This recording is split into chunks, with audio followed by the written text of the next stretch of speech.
Welcome back to 31 horror movies that I've never seen in 31 days. Today's video that I watched, The Wishmaster 4, Prophecy Fulfilled.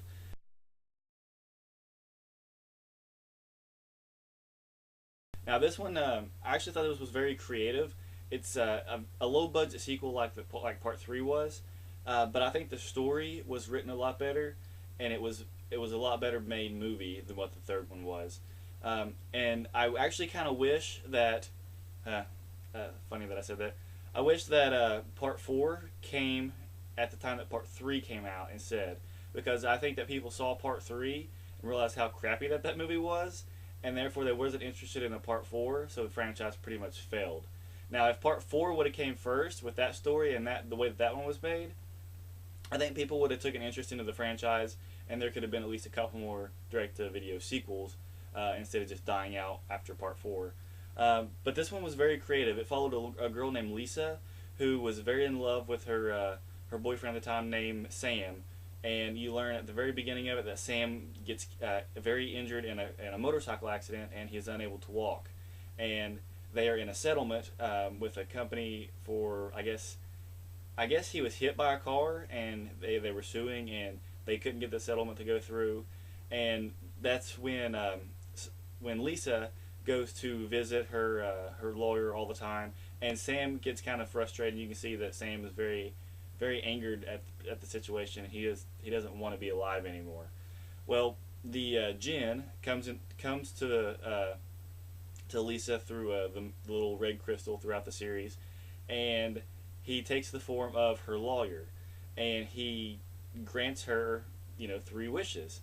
And the weird thing about this story that the other 3 films from the series doesn't do is this one actually has the person grant, or the Jinn asks her for the 3 wishes, and she wishes 3 times. That hasn't happened in any other films. This is that's what the series is made for. Is for he's after these people because he wants their souls. He wants them to he wants to grant them 3 wishes so that he can be freed from his crypt. So she wishes 3 times, but the 3rd wish is something that he cannot grant. It's something that has to be given to, or something that she has to do on her own, because it's the one thing that the Jinn can't grant. And she wishes that, spoiler alert, but she wishes that she could love his true form, and it's something that the Jinn can't mess with. I guess he mentions that love is something that is human freedom, and that he can't deal with it, or he can't mess with it.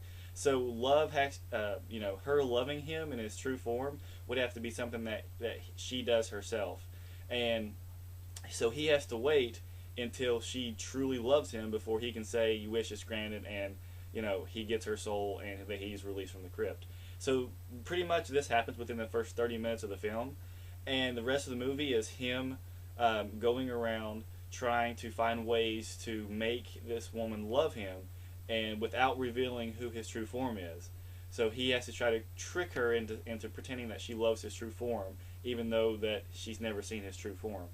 And that's what I really like about this story. It was very creative, very well written, and then the acting is pretty decent as well. They use practical effects throughout the entire thing. The only time that you see any CGI is when they have like light transformation or anything like that.